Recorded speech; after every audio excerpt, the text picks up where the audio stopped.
I'm just going to post in the chat a little question that we'd like for you to consider right now, which is, what are you selling and what are people buying from you? So I'm just going to post that. Hello everyone, oh, it's so nice to see friends, community members. What we're going to do today, this is a 90 minute thing, and it's going to go, can one of you guys maybe let people in while I talk? That would be super helpful. Thank you, and then I can concentrate. So 90 minutes is what we have. And again, thank you so much for taking the time to be with us. It's really lovely to see you all, and I hope this is a useful way to spend your time. We are going to just take a moment to check in as per the question in the chat, which people who just joined won't have seen, so I maybe will just repost it again one more time. And then we will do a very brief introduction as to who on earth we are and why we're here and what our intentions are having designed this workshop for you.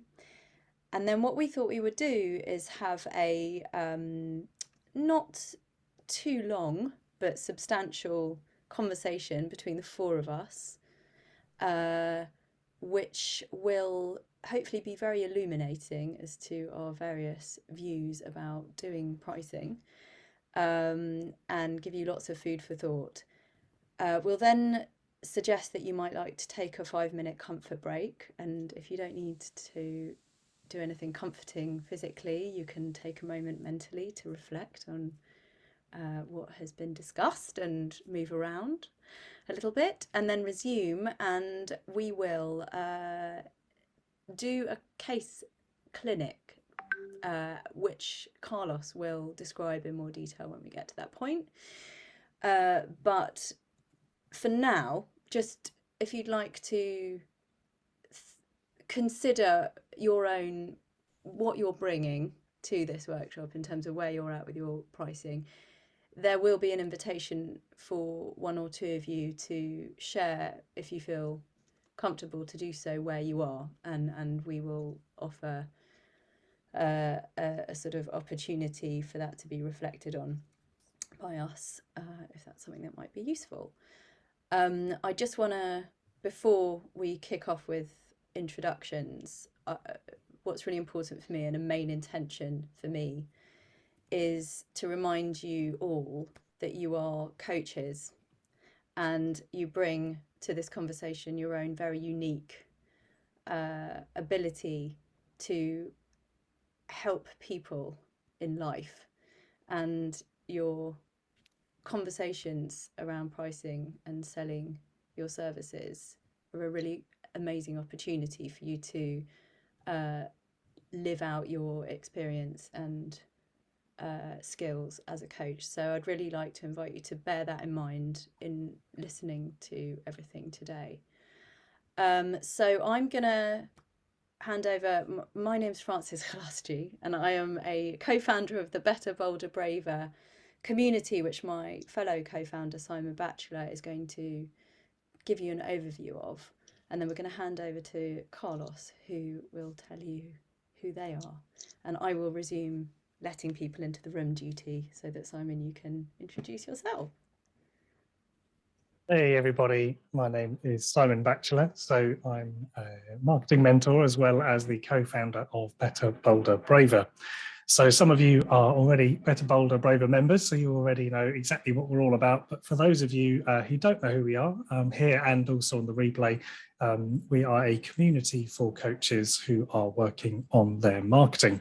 So we bring together coaches with marketing training and support, and we empower coaches to attract better clients, build a bolder offer, and be braver with their pricing, planning, and purpose.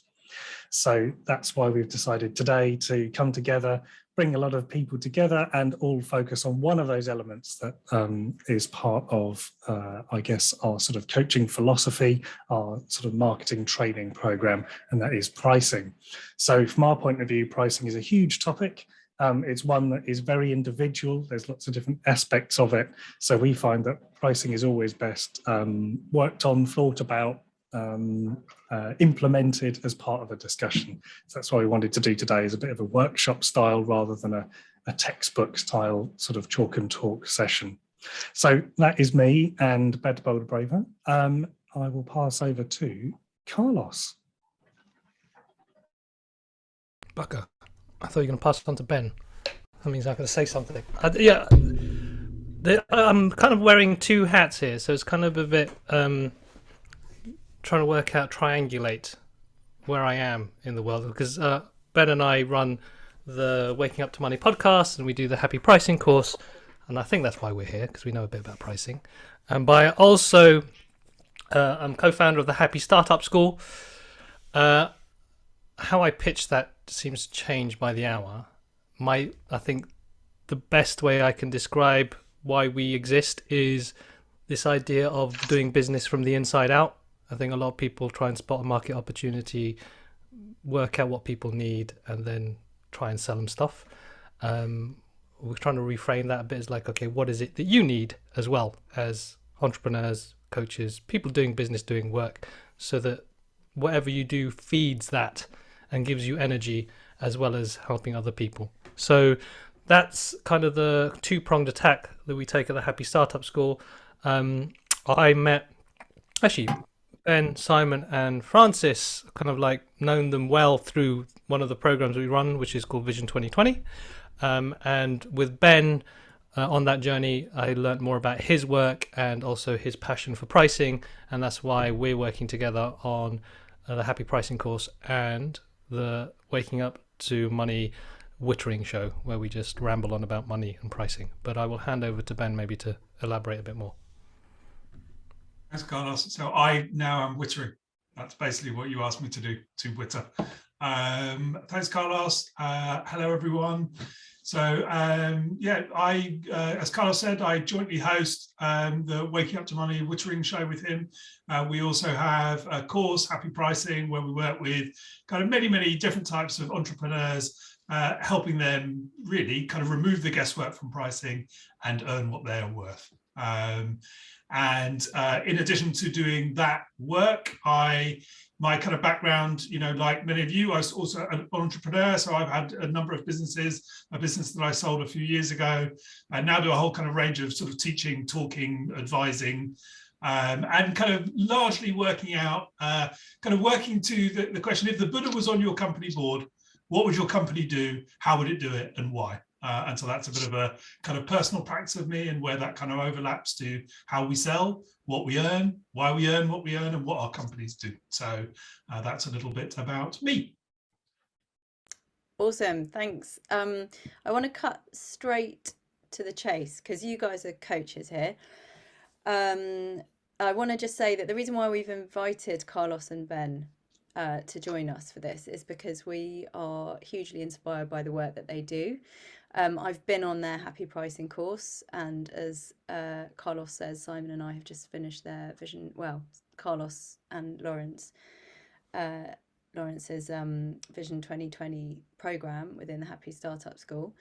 And I'm not sure that Simon and I necessarily agree with every single thing that Carlos and Ben say about pricing. And so I really like the idea of the four of us having a very open and honest conversation in front of you that's very much designed to speak to coaches. And we know, because we have many coaches in the Better, Bolder, Braver community, and there are many coaches in the Happy Startup School as well, that you are sort of all different and yet are all thinking about very similar kinds of things in the main: one-to-one work, group work, courses, some in real life things, some experiential things. And what we'd like for this conversation to do is really kind of help you in thinking about how to price those things.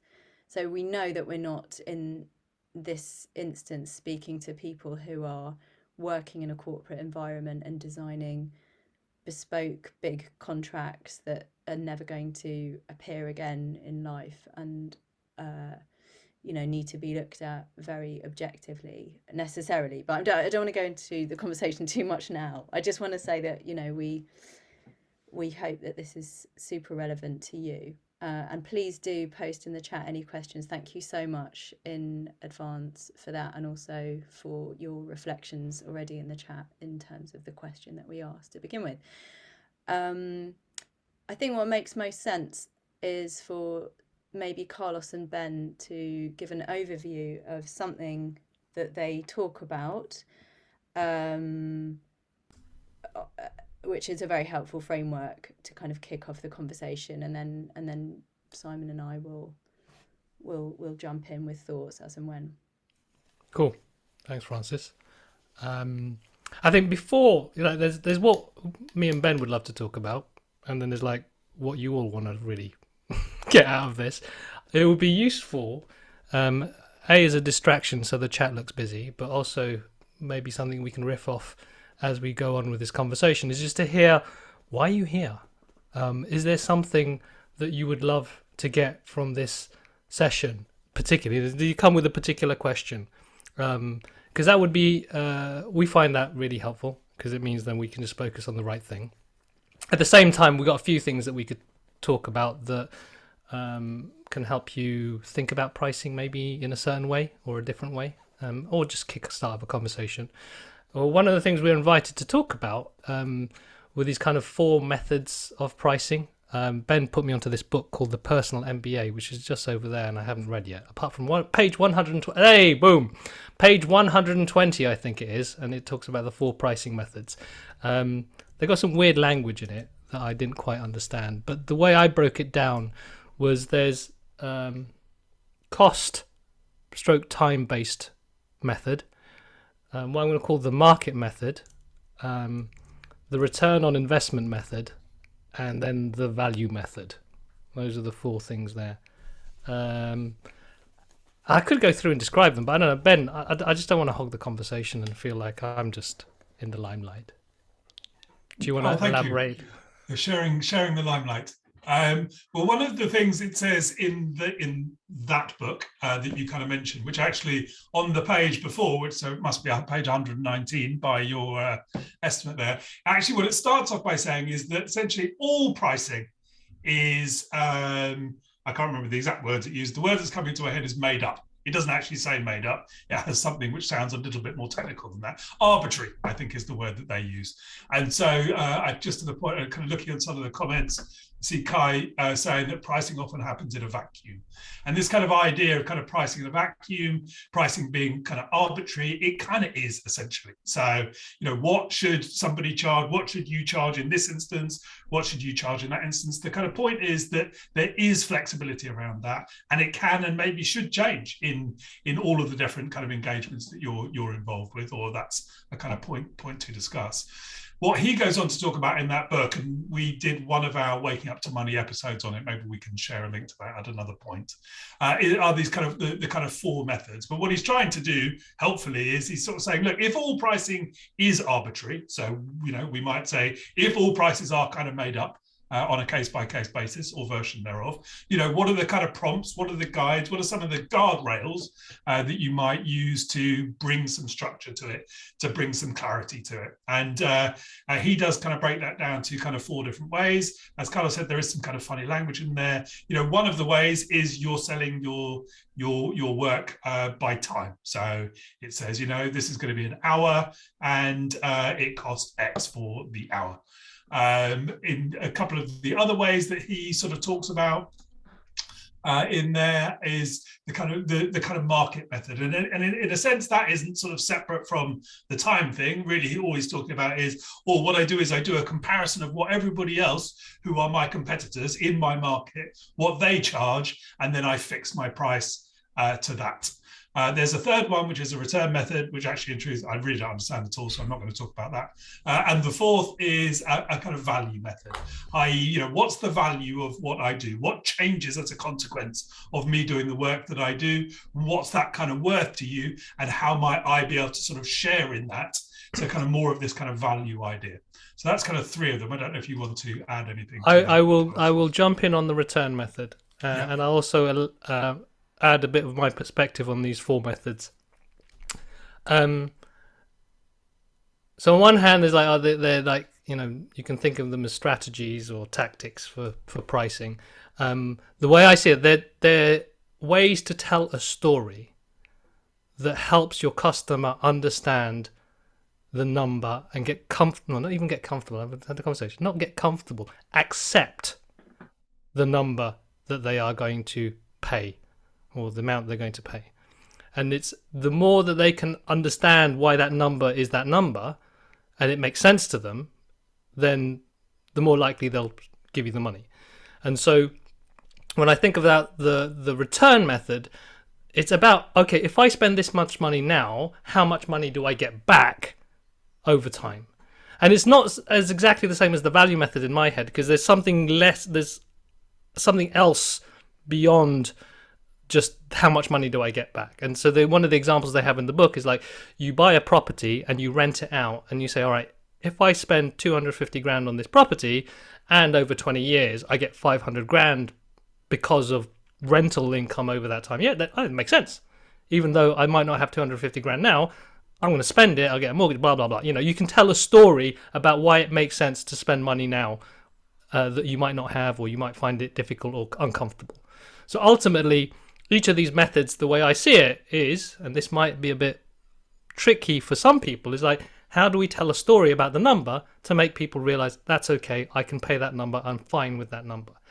And then talking a bit to what Ben was saying, the way I understand this, these numbers are so arbitrary. But I'd be interested to know how many of you believe that price is arbitrary, or how much you feel like actually price is set by some other power that I can't control. So yeah, if you say prices, maybe say in the chat, I have no control over the price my customers pay. That's fine. It's good to know, but also I'd like to challenge that, possibly. Francis, Simon, anything?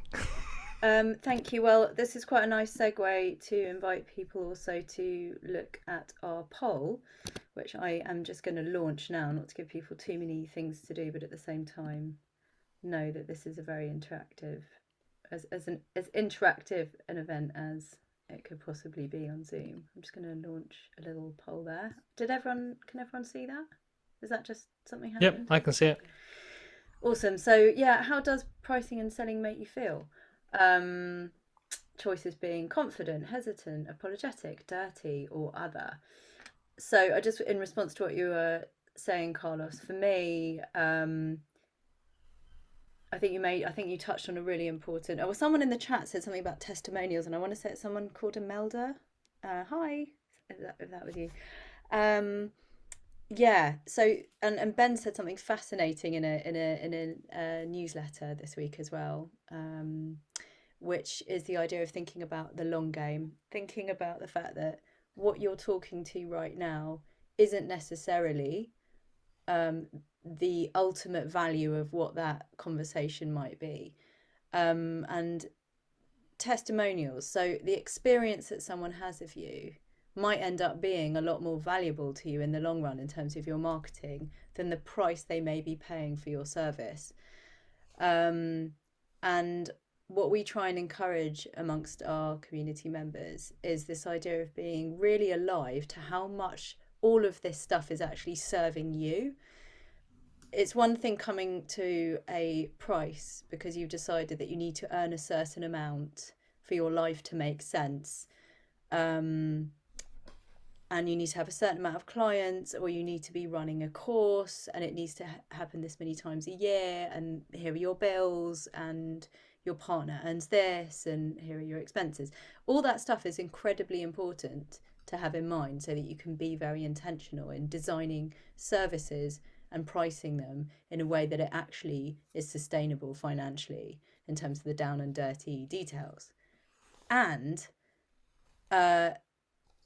when you have figures in mind, I think it's really important to be very alive to how the conversations that you're then having to have are making you feel. And if you have to go into those conversations with a sense that you're going to have to work incredibly hard to get people to feel comfortable, I'm going to use that word, with the price that you have set, or that you're going to then have to go into the coaching experience with them, and at the back of your mind be thinking, this is a continual sales pitch, where at the end of it, I want them to feel like it was worth it. Being very alive to how that's all going to make you feel and how that's going to affect your coaching approach.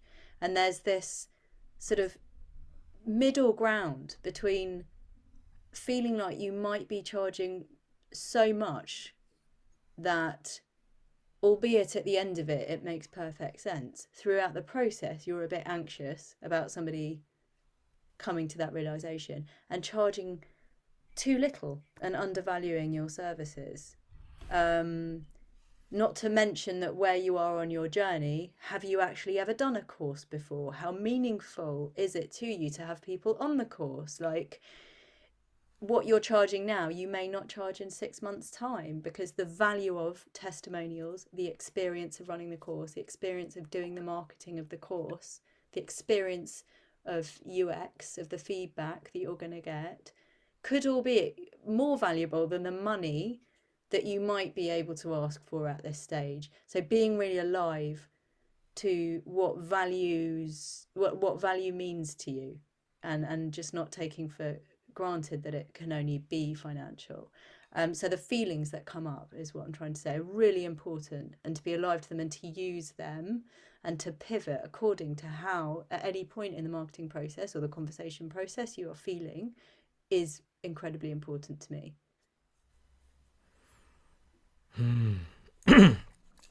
A few things popped up for me there. I agree with you about being conscious of the feelings. I think one of the things as well is to be conscious of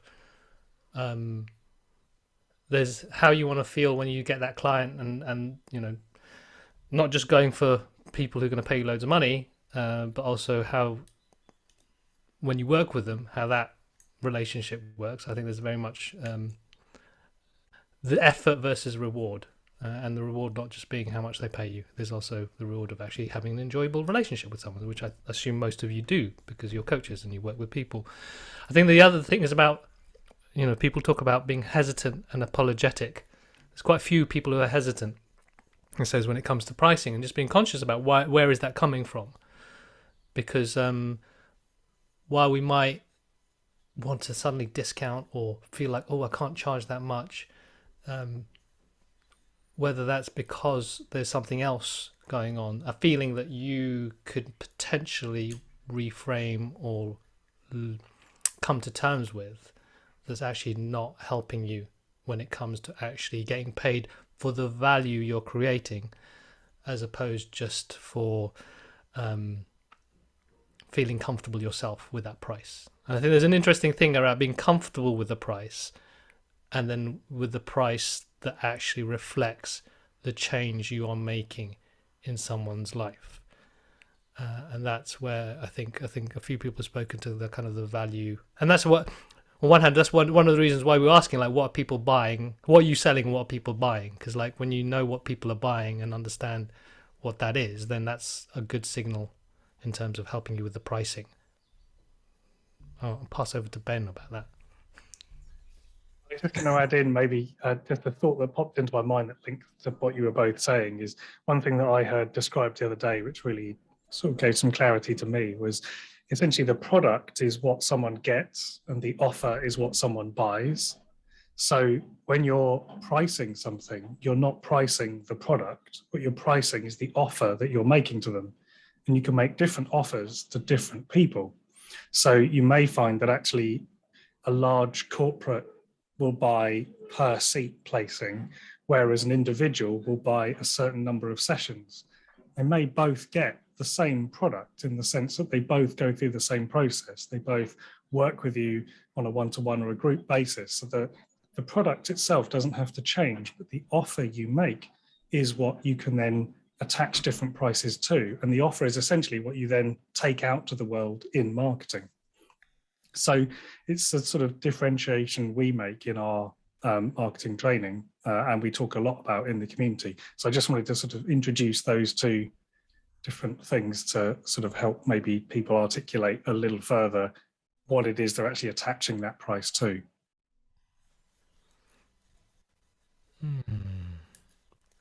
Yeah, I struggle a bit with that. I don't know, Ben. I'll let you take over first. Yeah, thanks, Carlos. Thanks, Simon. Yeah, I think I like what you're saying there, Simon. I guess where I kind of sort of have trouble starting to kind of place that is, the thing for me is whenever somebody is buying something, they are wanting to change. They're essentially wanting to change something. So the kind of what you do is not what they're buying. In the instance of kind of everybody here, people are not, your clients, customers are not buying coaching. They're buying something else changing. And like, if I look at some of the things that you all have shared in the chat, it might be some sort of ambiguity to some sort of clarity. It might be a lack of confidence to a confidence. And of course, that might sort of, turn up in other kind of ways, people talking around kind of midlife or some of those sorts of transitions. But essentially, whenever somebody is buying something, they're wanting something to change. And we talk about in our sort of training this idea that people buy really only two things. They're buying a solution to a problem and or good feelings, and you must never underestimate the good feeling. And so I guess what I would try and understand is where you're talking there, Simon. If whether I'm a company or whether I'm a kind of an individual buying sort of services, am I really buying that kind of product, or am I buying some other underlying change? And what's the thing which is important to understand when I'm starting to put the price together? And this for me starts speaking to this kind of, this is as much an art as a science, and as much as we present kind of these like structures and models, even these 4 methods where when I think of time or cost, the cost base is probably an easier one to think about. It's like, it costs me this much to hire a room. It costs this much for me to get to the space. It costs this much to get some teas and coffees. So you're going to pay at least £50 for this hour, for instance.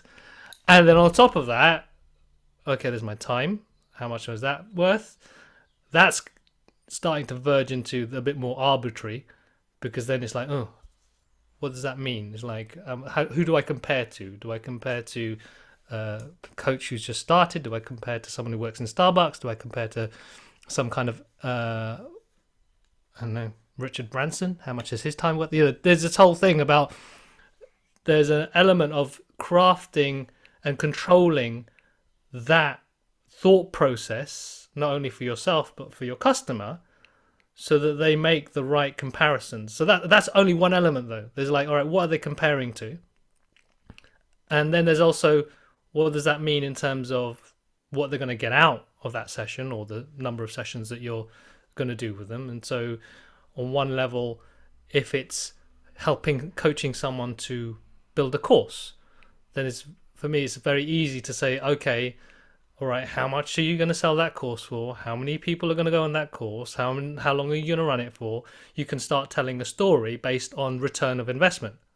Okay, cool. So if you get 10k in a year for that course, is it worth spending £1,000 with me to work out how to do that well? And so that's another little story. But then also is like, actually, by doing that course, I feel so much more confident about my own coaching, and I kind of elevate my status, and I start maybe building a community around it, and then that community can grow. And so there's this real feeling of like, I kind of reached this kind of goal that I wanted of being a thought leader. How much is that worth? And that's a really interesting bit, because it's hard to put a number on, but it could be a really big number for some people. That feeling, that good feeling of suddenly, I've reached the goal that I always wanted to reach. And so this is where it starts getting really interesting in terms of that art bit and that psychology bit, and how you can start pricing differently for different people, I think, is what I'm trying to get. And that's where it starts to go towards this value-based pricing aspect of what we're talking about. So there's the thing that you do. I do coaching, I hold space, I've got a course. And then on the other side, there's like this outcome that you create that isn't just about a solution or about a return of investment, but also how you make someone feel. And one of the things that we talk about on the Happy Pricing course is different ways that you can structure your prices. I think Simon was alluding to it. You can like session based or different ways you package what you offer. And one of them is like based on who is doing the work. Some people might pay more to work just with you. And this is where I link it to the marketing stuff that Simon and Francis do. Is like, yes, there's loads of coaches out there. Yes, they charge a market rate. But because of the way you present yourself in public and because of what you say and because of your own personal journey and experience, actually, I want to work with you, specifically you as a person, and I pay more for that because you create a sense of either safety or there's a feeling I get. Can I jump in there and just say thank you? I think the other thing I want to just impart today is how pricing very much sits within a massive, well, not massive because that's intimidating, but it does sit within a bigger dance of marketing activity. And oh, sorry, my doorbell keeps ringing. How embarrassing. So basically the storytelling thing is really interesting, and I wonder if at this juncture I can invite Simon to maybe just take 1 minute to give you an overview of what we call our journey of consciousness and the levels of awareness that we're speaking to when we're doing marketing. Because as Carlos says, I would just add in the word transition, the transition that we might be making possible from one level of awareness, as we call it, to another could be so profound that it's just another thing to bear in mind when we're doing our pricing, and the degree to which we can talk to those transitions from one level of awareness to another, not just in the pricing conversation where, in a discovery call someone asks us how much our services are, but throughout all of our kind of marketing practice. All of this can inform and be reflected in our pricing, and really help our pricing conversations, i.e. how much we're teeing up to the pricing conversation in the way in which we talk about what we do in our marketing can really help us at the point of sale, as it were. So I'm going to just, invite you, Simon, if you would, just to give us your lovely 1 minute elevator pitch about the journey of consciousness, please. Yeah, sure. I mean, I think just to sort of think on that in terms of what both yourself and Carlos have been saying, it's like that offer that I was talking about earlier is like that offer can be a different package, a different wrapper for what you do. And there can be many ways of presenting that. And I think the way in which you present that is going to differ depending on who it is you are talking to. So as Carlos has said, sometimes people just want to work with you. They're like, I've seen that you do this and I've seen that you do that, but actually, do you know what? I just want me and you one-to-one. I just want your wisdom and I'm willing to pay for that. However, some people might go, do you know what? I'm not quite sure I'm ready to do the work that's involved in one-to-one. So for me, do you know what? Actually, I'd like to spend a little bit of time reading the book. So all I'm ready to do is invest in the book. Now that might be also a $50 video course, or it could be something nice and easy to get involved in. And there's different ways in which people want to get involved with you, your work, your wisdom, the change, as Ben's been talking about. So when you think about the journey of consciousness that people go on when they're thinking of making a product, they start off with unaware. So that's when someone's just going about their day-to-day lives, not even aware that their lived situation, their feelings, or their day-to-day isn't like everybody else. There could be an element of their lives that actually isn't particularly great for them, and they just assume that everybody else is the same. At some point, they become aware that there's something in their lives that they would like to change. They're like, hang on, what do you mean not everybody doesn't do this? That's odd. So they then become problem aware. So at problem aware, we have to pick a word in order to fit it into my neat process, and problem is that word. It's not a judgment, it's just a thing that they might like to resolve, evolve, or think about and do something or change their perspective on it. So once they understand more about that problem, they then go, right, I reckon there's something I could do about this. I wonder, how do I take that next step? So they then become solution aware, because they're then ready to start thinking about their problems in a way of change.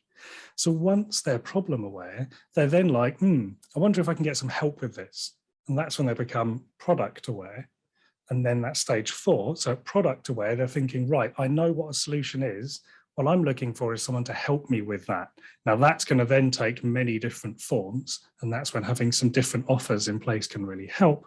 And then finally, they become most aware. And that's when they're just like, okay, I'm ready to do this. I want to engage with you one-to-one. I want to buy your course, I want to join your community, whatever that is. So as people move through those 5 stages, for example, if you're buying a tin of beans in the supermarket, that process might take a second, half a second to go through all of that, where you go from not wanting beans to having beans in your trolley. However, if you're buying a house, that process could take 3 to 5 years in some cases. You're like, I wonder what it'd be like to live somewhere else, then that's going to take years of research and thinking about. And the thing with coaching is it's a huge decision for the person, not mostly financially, but more in just, are they ready to do their work? We had a fascinating conversation with Matthew Bellringer the other day, and he was talking about the fact that essentially that sales conversation is very much like you're coaching someone to the point that they're ready to make that change, to embrace the work that's involved in doing coaching. And when they get to that point, then that's when you can have a discussion about whether coaching is right for them. So a lot of what we talk about is, in fact, that you don't really want to sell at all in the unaware, product aware, solution aware. Those first 4 stages, you really don't want to sell until someone's ready to have a conversation about what change looks like for them. Up to that point, it's all about, is this, it's about ideas and starting that conversation with them. So that's the principle we go through when we're talking about marketing. And I think this pricing conversation neatly fits into that, because when you do get to that point where someone's ready, I think a lot of the fact that pricing can feel uncomfortable is because maybe you've only got one thing for them to buy, and that doesn't fit with their expectation of what they're ready to buy. Maybe it's too expensive because they've anchored it to something lower. Maybe it feels too cheap. So they're like, I'm not really sure this person knows what they're doing. Like, surely they'd charge more for that if they knew what they were talking about. We don't know unless you've taken people on a journey and you've had that conversation, you understand more about what their expectation is, they're ready to buy and wanting to buy, then you can create an offer of something there to make sure it fits with where they're ready to do the work. How much work are they ready to do? Is it self-service? Is it group? Is it one-to-one? Is it another package? Or is it a mixture of all of it? There's lots of different things you can offer, obviously. So Carlos, Ben, any thoughts on that? Go for it, Ben. Yeah, well, firstly, thanks for that, Simon. What a very good, comprehensive process and diagram. We could learn a lot from you, I think, in that, rather than just kind of randomly throwing ideas out there. I guess there's kind of a few things which come up for me in that. And what you were talking about, Francis, I think it is, kind of pricing and marketing, of course, is part of a kind of much bigger thing. And likewise, the other kind of third leg to that stool, if you like, is the selling aspect, which I know you were starting to get to there, Simon. Because for me, what we earn is a product of what we sell, to who and how. So this kind of, it does become sort of inextricably linked to selling to and the journey that you go through. There were a couple of things that you said in there, Simon, which you kind of, immediately sort of leap out. This point around price as a signal is really, really important. In fact, my kind of whole route into this was, or into kind of thinking about this whole sort of thing around pricing was when I was running my last company. We had the kind of sort of situation which lots of people, we were kind of meeting lots and lots of people, seemingly really positive conversations. We kind of go through, and the conversation will always kind of wind its way around to money. And we took the view, which was it was better to not charge very much in order to get a relationship going. And so we'd have all of these conversations. Like I said, it would kind of wind its way around. And so, we would basically sort of say, well, if you give us a few thousand, we'll show you what we can do. We were essentially selling them a design concept. And all of the good feeling, all the kind of seeming positivity and opportunity would always just kind of filter away. It would just kind of sort of wash away. And it kind of really felt like kind of pushing kind of water uphill, just kind of a lot of effort, nothing really coming back. Until one day I was in another conversation, same kind of thing, seemingly lots of possibility, seemingly lots of opportunity. We knew it was a client that had money. We knew it was a client that could spend. The conversation wound its way around to money. And at the point where I would have kind of typically said, oh, give us a few thousand and we'll show you what we can do, I sort of accidentally said it cost 45,000. So I sort of accidentally put our prices up by about 20 times. Now, clearly, if you'd said to me to do that beforehand, I would have said that was a completely ridiculous thing to do. But the thing that happened in that instance, the client bought it straight away. And so a kind of sort of massive kind of penny dropping, to excuse the pun, happened in that kind of moment. One is kind of wanting to understand what is it that happened in there that made it so much easier for that client to buy? Because there was nothing really different between that client and any of the clients that we'd met before, but something in that made it easy for them to act in that moment. And there was no quibble, there was no conversation. We basically just got into the work.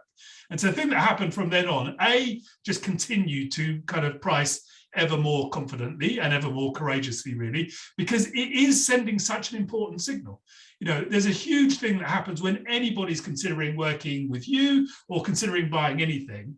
There's ambiguity, there's uncertainty. We never really know whether it's a tin of baked beans or maybe less so with a tin of baked beans, but whatever it might be, there's risk in it. Is this going to do the thing that I need it to do? And so there's always this kind of risk. There's always a little bit of a voice bubbling away in the kind of heart mind of your prospects, of your clients and customers, which is kind of voicing that. Is this going to do the thing that I want it to do? Is it going to work? And what your customer is doing, they're looking to be reassured. They're looking for a feeling of safety. And price is a signal which says something is good value. Unfortunately, it is an association that we make and on a sort of subconscious level. So the prices that you charge can be really, really helpful. And I'm not just saying you should all go put your prices up by 20 times. I mean, maybe in some instances, but I am saying that there is understanding that the price we charge does send an important signal, and it can really help bring people into dialogue with you, bring people into journey with you.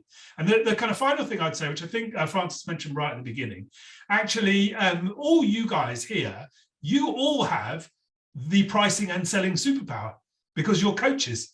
You all have an ability, the same thing you were just mentioning there, Simon, about your conversation with Matthew. Your superpower is you understand the role of questions. You understand the role of dialogue. You understand how to bring people into a process. And actually, that's what selling well is. That's what they're the keys that unlock clarity around pricing, is an ability to understand actually what's going on in the kind of heart and mind of the person who's sitting opposite from you. And so you guys actually are way ahead on on the tools that you have available to you to help you get clarity around this than many others do. Can I jump in there, because this is a bit where I get so excited. I love everything that Ben is saying, and I talk about this frequently. This idea that as coaches you are super well placed, and the ability that you have to show in a kind of really beautiful meta way what your coaching looks like in a pricing in a sales conversation is profoundly useful, and something that I get really excited you might come to really, really enjoy.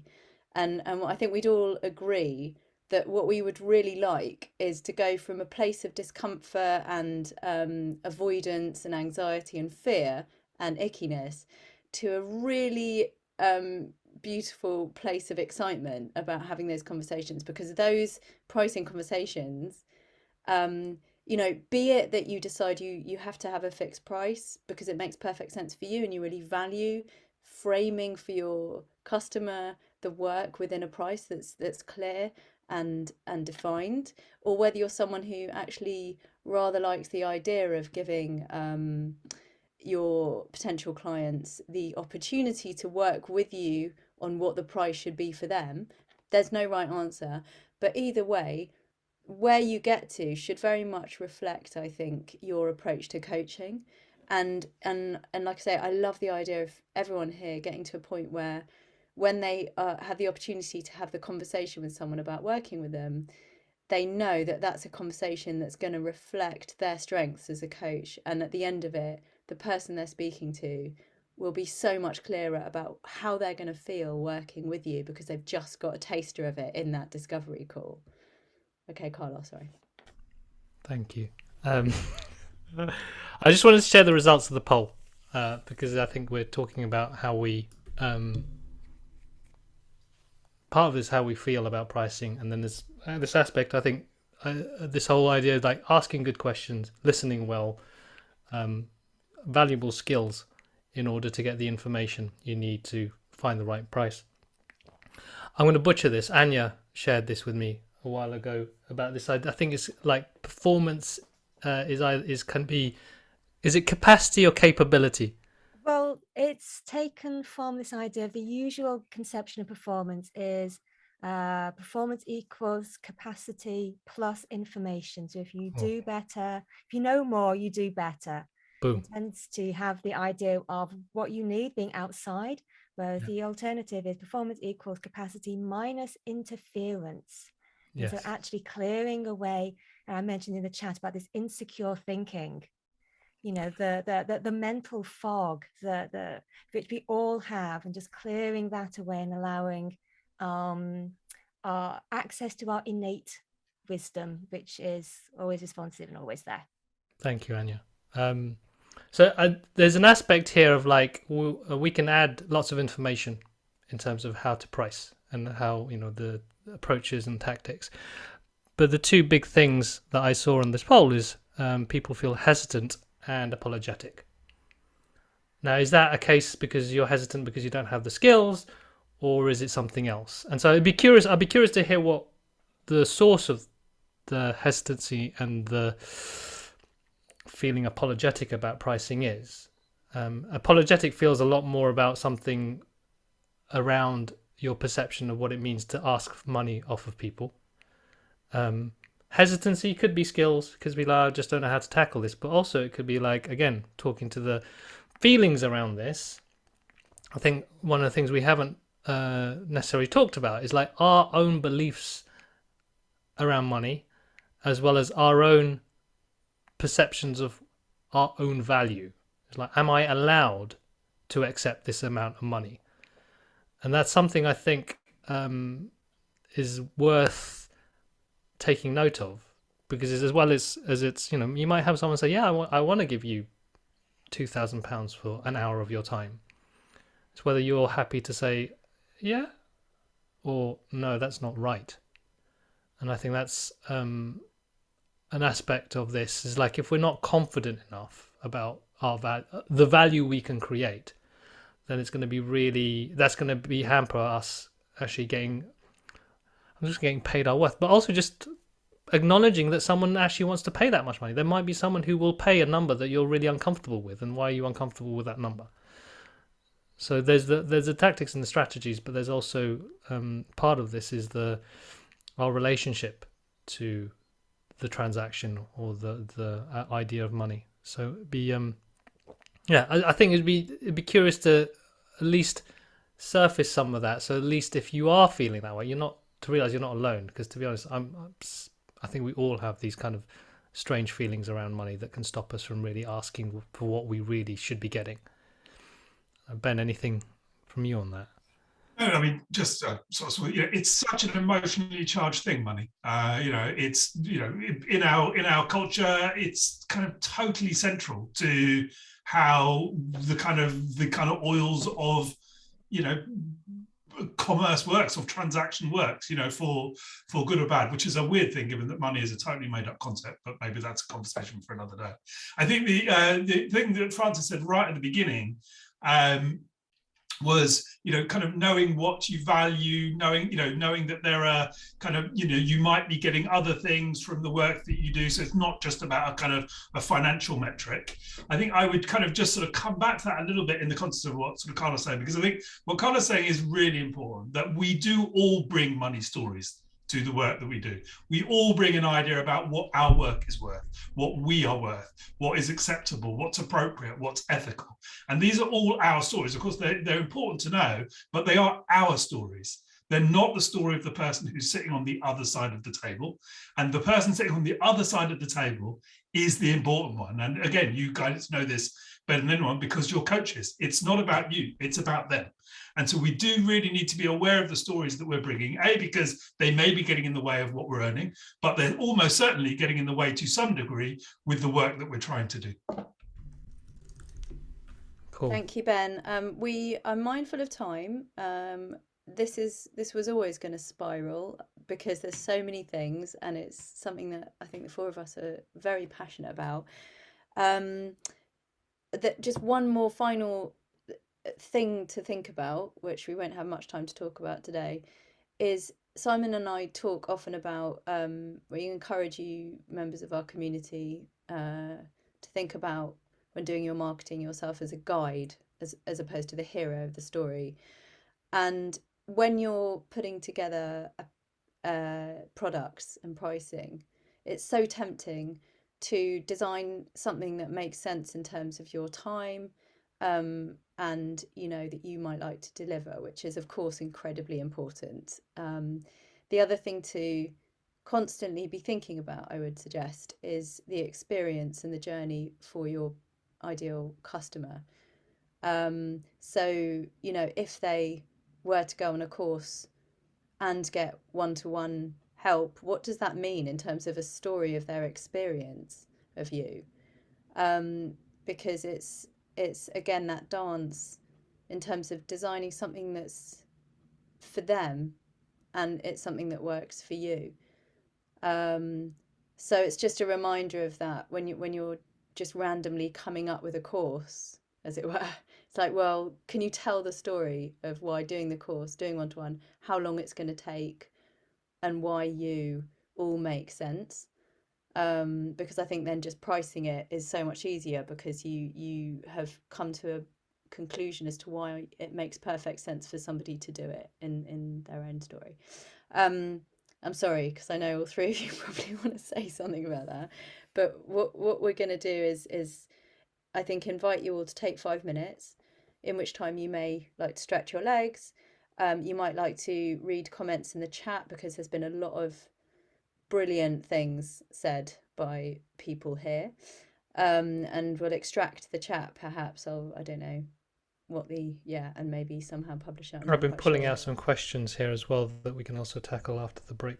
Yeah, so what we'll do is in this time, please, if you feel like, if you're compelled to kind of volunteer yourself generously as a case study, then let us know when we all come back in 5 minutes time, and the conversation will continue with you as a kind of focal point, and then we'll wrap up with hopefully 15 minutes or so of questions from you all.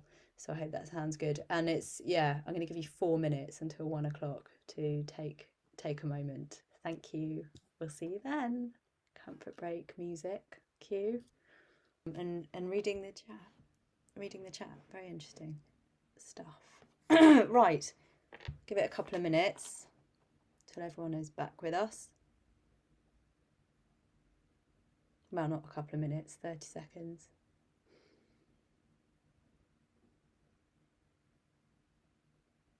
I'm going to go with Alex, Ellie, Marcia, Erica and Karina are here, but kind of not showing faces yet. Hey, Eric. Cool. So, wondering if anyone here, and luckily you're all on one page now, so I can actually see all of you. Hey, Karina. Cool. Does anyone feel excited about the prospect of sharing I'm gonna say is a safe space to kind of just, be honest about where you're at with your pricing. Who wants some knowledge bombs, silver bullets to make them rich? Come on. Oh, Lucinda, fabulous. Was it an Anya hand as well? No. So we've got Lucinda as a yes. Anyone else? Yep, excellent, love it. Catherine, all the Better, Bolder, Braver community members are excellent now at putting hands up and putting themselves out there. Love it. Oh, Anya, fabulous. Great. Anyone else? Oh, excellent, Louise. There's 4 people now. Cool. So what we're going to do... Damn it, I forgot, didn't get the question. I'm sorry. Wolfgang, you had your turn yesterday. It's lovely to have you here again. And yeah, no worries. Wolfgang's up for it. No, the question was, sorry, I just put you in there, but the question was basically, do you want to do what you did yesterday with Ben and Carlos? So it's, does anyone want to kind of be here now and be sort of honest about where they're at, and then a conversation ensues. So Carlos, do you want to do this like one at a time, or I think what would be useful, there's 4 of you. Could you remind me of the playlist, the order? Well, if there is an order, unless you want to, it's Lucinda, Catherine, cool, Anya, and Karina. Was it okay? you? All no, right. Louise. Sorry, Louise. Okay, all right. If you could keep that order in your head. So it sounds like Lucinda could maybe share first. What the way we'll do this, and I'm conscious of time, so it might be quite.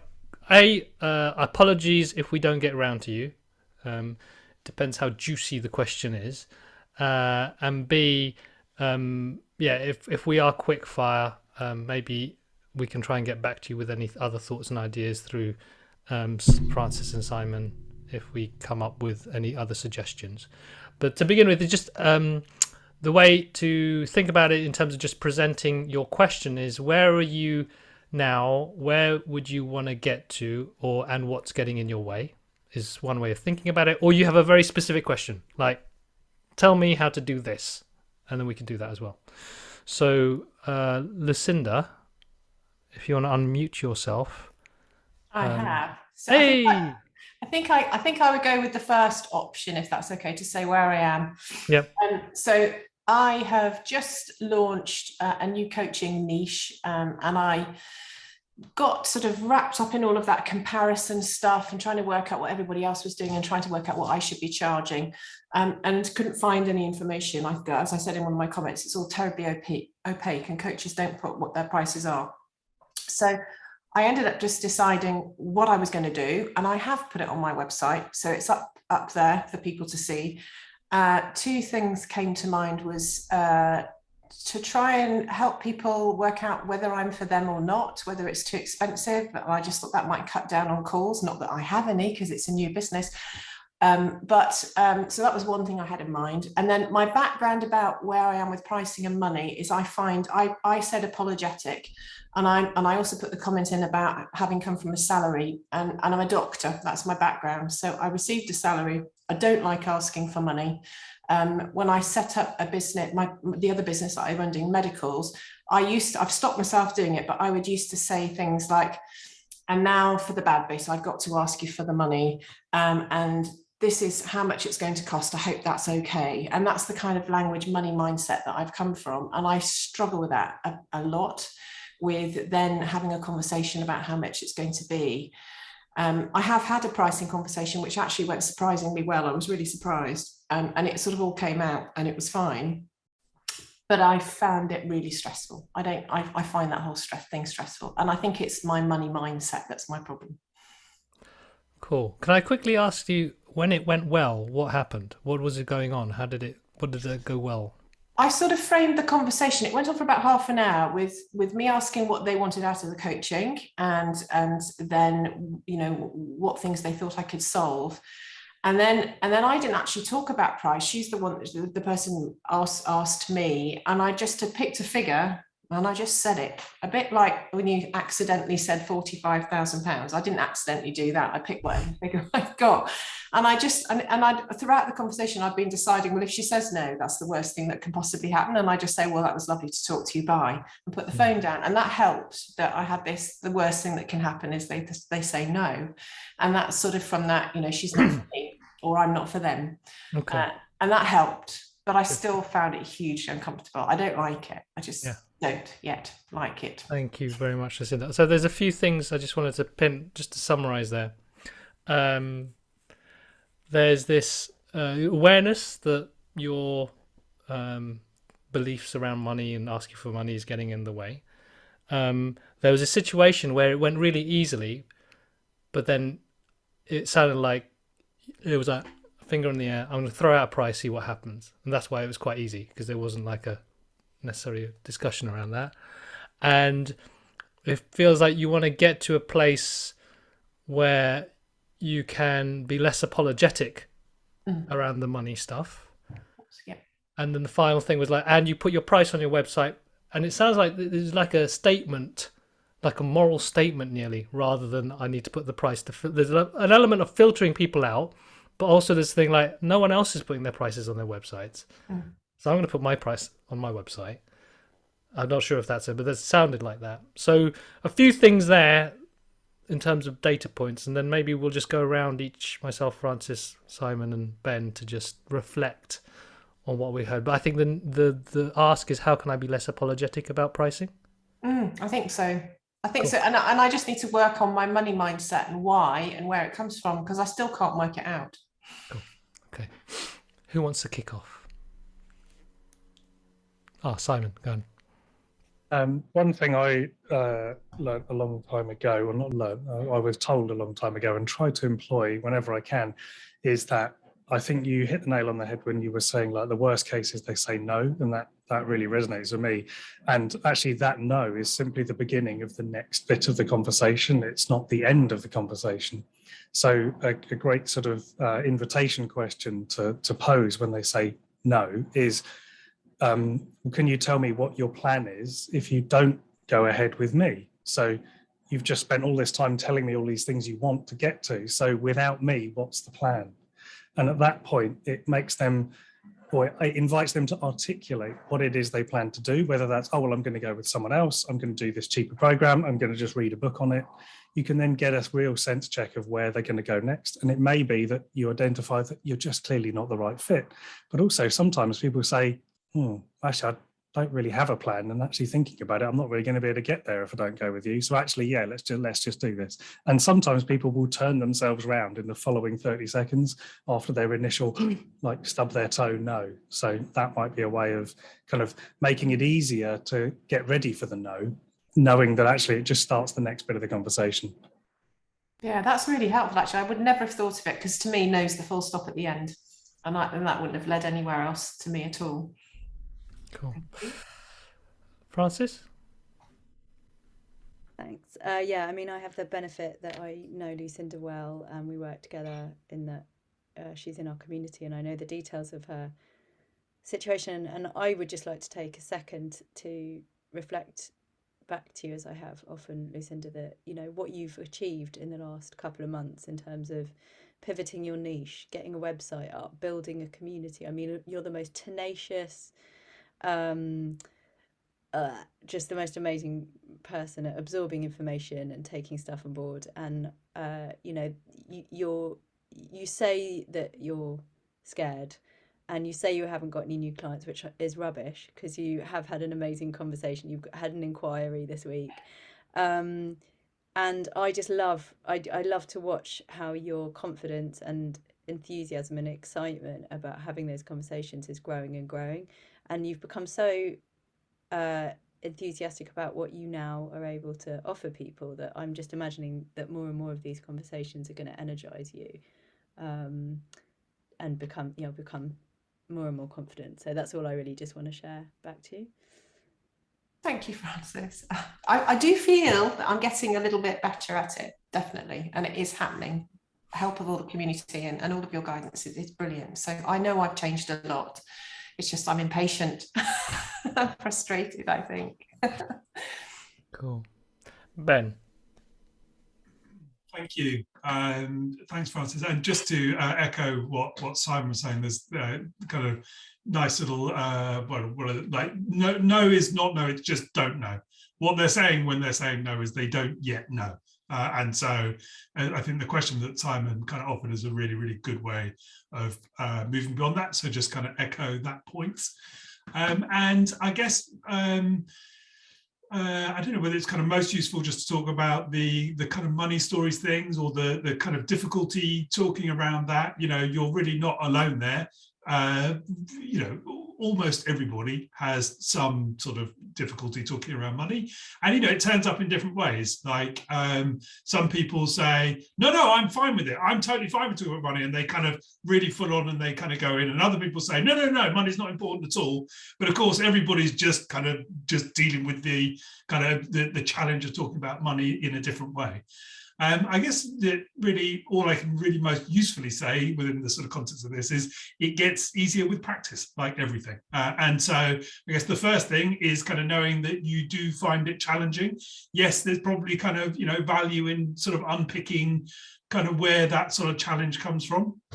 And I know one of the other kind of prompts that I had into this sort of journey, I shared the one earlier about when I was running my company. Another kind of route into this, or a kind of a staging post on the journey, was when I did a course with a Buddhist meditation teacher, and the course was called Work, Sex, Money, Dharma. So it's really the sort of three kind of big objects of life via a kind of a Buddhist Dharma lens.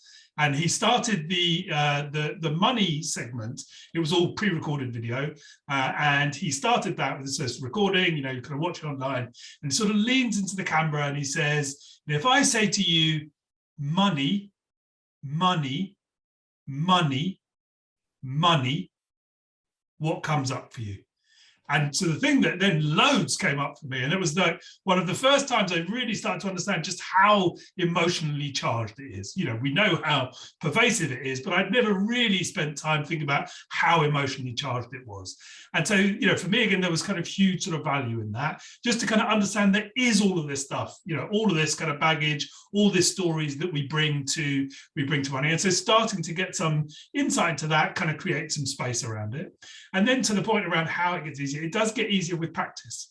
And one of the things that we're kind of really keen to talk about on the course and get people to do generally is to, you know, be in conversation, to be in dialogue with people. The more you are making it about the person that you're trying to serve, the less it is about you, which will create a little bit of space for you to have some of those conversations around money. So, you know, it's not a kind of, to Carlos's promise earlier, it's not necessarily a silver bullet or a thought bomb which is going to sort of generate you a huge amount of income now, but it is a practice thing, and it is about getting out of your head and making it about the person that you are wanting to work with. Hopefully that will create a little bit of space around it. Thank you. Yeah, I think the money stories thing is a longer journey, and it's always, you can't necessarily fix that straight away. What sprang to mind for me was like, what price should I put on my website? It's like, what, you know, no one's telling me what price they're doing, so now I've got to pick a number out of my head and like put that on. And so we need a reference point, and without engaging in people or engaging with customers in terms of conversations to find out what they want to pay, you've got to start at some point. And so an anchor point, if you're trying to work out what that number is like, what do you want to buy? Like, what do you need the money for? We talk about it. What does more money mean to you? And so I'd love a new roof extension, because if I'm going to be working at home, I need an office. What's that? 60 grand. All right, I need to make 60 grand in the next, 5 years, 6 years? Or if I get remortgaged, I'm going to have to get some more money. So I've got a figure in my head of money I need to earn. Right, that's going to be some anchor point for me to say, all right, I'm going to put this price up for my coaching. And then it's like, okay, who do I need to talk to, and what do I need to do for someone to pay me £500 an hour, for instance? It's like, okay, that now is like, okay, I have to work with that. Forgetting the money stories, forgetting that, am I allowed to pay that, you know, get paid that much money? It's like, that's a target. And there's maybe someone out there who will pay that. You know, if you talk in the right way and you say what the right outcome is, there will be someone who will pay you that money. The other thing I saw someone say, I think it was, someone said something along the lines of, I have an ethical dilemma around pricing in terms of, do I reduce my pricing for those that can't afford it? And that, I think, is to be a position of power to say, actually, I really want to work with you. You can't afford £500, so I'm going to invest £400 in you. So rather than a discount, what you're doing is saying, I will work, even though you can't afford this rate, this is the value that I can create. I will invest myself in you, and you don't have to pay me as much. Because whatever reason, I believe in you, you're someone I really get on with, whatever that is. And so I think to have at least to start off with a number in your head that's based on something that you really want, essentially, is for me, one way of actually thinking about where do I start. And then, like Ben was saying, it's an art and the practice. You have conversations, you work out who you really want to work with, you really work out how much they're really willing to pay, and then you modify along the way. So I think the essence of this is, like, don't get fixated on the first number you put out there and just be able to work with it. But make sure that number means something to you at least, as opposed to something you pluck out of the air. Thank you. Cool. Should we move on to the next person? Maybe we have time to do one more person, and then we'll have like 5 minutes at the end for any questions. And anyone else that has questions, as Carlos said, is obviously more than welcome to contact any of us moving forward. So this isn't the end of the conversation. But yeah, if we just maybe invite Catherine, and apologies. Oh no, Anya. I can't remember which of you was next. I'm so sorry. Actually, I think Carlos has just answered a bit my question. So my question was going to be around about, so I work a lot in the corporate space, and I'm starting to get approached now more and more by people who, just independent. They just want to come to me just for a bit of coaching. And so I'm just trying to get this kind of fairness about pricing. I kind of have this bit of an ethical dilemma around feeling like I'm almost ripping off some of my corporate clients versus then offering, cheaper priced coaching, but still the same value, and the value doesn't get compromised at all for people who can't afford it so much. And I sort of struggle sometimes with the ethics. And I think some of the stuff you kind of talked about there, Carlos, in that final bit there was really spoke to that, about kind of investing in other people and that being okay. But I just want to also just make sure there's fairness. My networks can be quite small sometimes, and I want to make sure that my corporate clients feel like they're also being charged the similar sort of rates if that ever gets unpicked. It's a really interesting one for me. When you say fair, what do you mean? Well, it's very interesting because I wrote down, because I'm a coach, right? So I'm self-coaching as I'm going along. I wrote down about, this is my idea about what I think is fair. And it's totally untested. It's my story. It's not their story. And so I've come up with this, that it needs to be fair, but it's through my eyes and it's not through theirs, and it's completely untested. And it's what I think that they want to pay, what I think they think is valuable, and what I think they think my service is worth. So it was interesting. It's a good question, because I was already kind of scribbling that down as to like, okay, well, that's something for me to reflect on.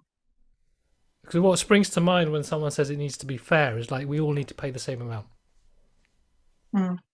And so then that is the question: is that an absolute truth? Must we all have to pay the same amount of money for the same thing? Is that fair? Is that fair? Some of these, and your story piece really resonates with me. The stories of money doesn't grow on trees. The harder we work, the more money we earn. These are stories that we get told a lot as children, and fairness is one as well we get talked about. And that's a story then that kind of builds and we carry through, and it gets translated through to the way that we price ourselves to our clients. So yeah, I've been trying to do quite a lot of personal work on me with that. So thank you very much, Catherine. Francis. I just wanted to draw your attention, Catherine, to something that Simon and I sit very proudly behind, which is called the Ethical Move, which is a group of marketeers who want to have the ethics of marketing at the centre of their practice. And I've linked in the chat to their website and also their pledge, the headlines of which are: we put the person before the sale, we communicate inclusively, truthfully and clearly, we take responsibility for our part in changing the marketplace. And they're like 3 really nice ways, grounding things to just keep coming back to. You know, there's a lot of what we call toxic bullshit out there. We are not for everyone, and that is very much okay, because anyone who, you know, is looking to 10x their income and, you know, as we call it, buy magic beans, not interested. And that's mainly because we feel very passionately about how to do ethical marketing, and we can talk to you in the community about that more.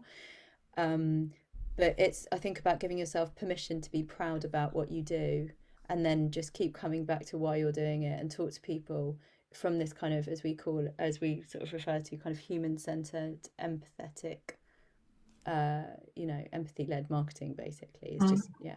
But again, offline, we can talk more about this, because that'd be great, please. Thank you. I think one thing I just wanted to add on that sort of fairness in pricing, I think I've often had a perception that, you know, you want to price fairly, and I think that's definitely something we should all strive for, to not just intentionally be manipulating a price to rip someone off. That's not what anyone is saying at all. But I think there is a preconception that people have an expectation of fairness, when actually in our day-to-day lives there is examples of just extreme unfairness in pricing. I mean, I'm a passionate hatred of the rail industry pricing. And just getting on a train, it's literally the doors open and close for the same people, and we go the same way. But some people are paying a tenner, some people are paying £200, some people are paying 40 quid to sit next to each other on the same train going the same way. You know, there is unfairness in pricing models all around us. So there isn't, I think I used to have an expectation that everybody thinks that pricing should be fair. But I think actually in reality, our lives are full of examples where pricing just isn't fair, it's unbiased. For some people, they get it cheaper, some people get it more expensive, and actually it sort of washes over everyone's head after a while. So I think sometimes it is just about having that conversation, exploring what the price is, and being okay with sometimes you are going to charge different amounts, and you are extensively going to be delivering the same thing, but you're not intentionally manipulating that price to be unfair. But I think maybe raising the bar slightly of everyone's expectations of fairness can sometimes help. It certainly helped me when I was starting to sort of benchmark pricing for what we do and many of the services we provide. And I think that's something Ben and Carlos say on their Happy Pricing course. I can't remember which of you said it, but it really struck me around, you can't be responsible for what someone else's money stories are and how it's going to land with someone else. Like, I can't quite remember how one of you put it, but it's coming up for me now. I'm remembering it now. Was it you, Ben? I feel like maybe it was. We don't remember half the things we say. But actually, I relate to that. I had a chemistry call with somebody a little while ago, and I gave him my price at the end. And actually, I was very proud of my price at the end. I felt it was fair, speaking to what we've been talking to. And he turned around and said to me, "I will not do business with you." And I said, "Why is that?" And he said, "You've commoditized coaching for me." Right, that's okay. You know, it's okay. That I felt that was his money story. There was something else that was tied up in there, you know, and I was just, it was a real, that was I know that a no could be a don't know. Mm-hmm. But actually I felt like, actually, this is a no for me. And that's okay for me to walk away. I think an element for me around this as well is pragmatism.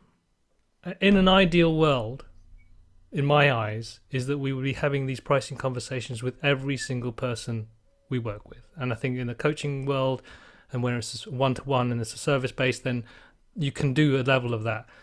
But another level is like, I don't have the time. I actually have other things to do, and so I can't necessarily spend hours and hours talking to the same person about what's their money stories, what is the value of it, getting them to clarity about what they're going to get back or what good feelings they're going to have. At some point, we just have to give them a number to make it easier for them to make a decision. And so I just urge you also to accept that, like Ben was saying, that number is going to filter out, or it sends out a signal to the people that you want to work with.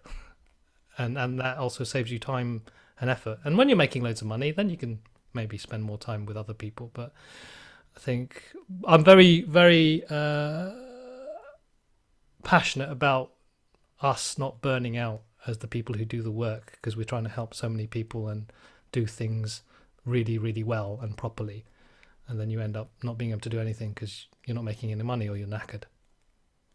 You guys talk a lot about, arming yourself with questions, and what you focus on what are your questions for someone, and which I think is a really brilliant way of inviting you to have clarity as coaches about what you want for somebody to be thinking about when they leave off on the conversation. And it could be that questions are in an email. Ben's great at sending out newsletters that ask questions, and you choose the medium that you'd like to ask those questions. What a question is, as you know, as coaches, is an invitation to think about something differently. So to Carlos's point about not having all the time in the world, the more confident and streamlined you get about talking about your prices, a bit like with an elevator pitch, the more whatever it is going to roll off the tongue, as it were. And it might be how clear someone is about the stuff that they need to think about. So even if you're just like popping into the chat a reference to intergenerational money story related trauma, like you don't have to spend half an hour talking about it, but someone will be like, wait, what? Obviously that's a bit of a big one, but the idea that you can say, look, to be quite honest with you, I neither of us have an hour to talk about X, Y, and Z, but it's a thing. My prices are very much designed based on the fact that I've had lots of conversations. I do work with people. This stuff, it comes up. It will be a thing for you as well. And, please do go away and have a think about what it means to you. But, and yeah, not necessarily spending all of your time having to talk about it, but in some clever way, communicating to someone at some point in your marketing journey that it's something for them to think about, so that when they get to the decision point, they have these things in their minds. Yeah, that's excellent. So I think that's a really good place to bring the conversation to a close. So thank you very much, everybody, for joining us, for your input in the chat. There's been some furious chat action, which is fantastic. Love to see. What I'd invite Ben, Francis, Carlos to do is to share some links in the chat now for where people can get in touch with you, where people can connect with you, should they wish to do so. The best place, obviously, is on LinkedIn for me personally. So there's my LinkedIn. If anybody has any other questions, I'd like to chat about anything we've spoken about in the session today. If you would like to find out more about our community, I am posting a link in the chat now, but this is a very special link that I'm going to post.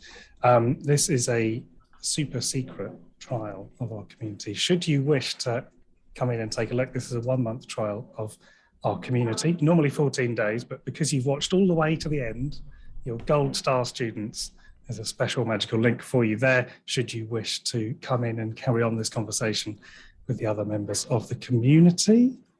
Does anybody else have any other closing thoughts? Francis, Ben, Carlos?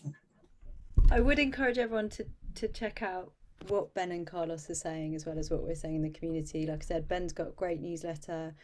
I'm the world's #1 Happy Startup School fan. So sign up, do all the things, read the book. You and Anya have to fight over that one, I think.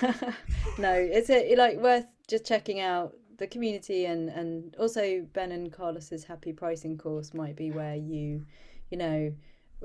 all this stuff is about meeting people where they're at. So it might be that where you're at is that you would like to deeply immerse yourself in nothing other than pricing thinking, and they have a course which I hope they've shared in the chat a link to.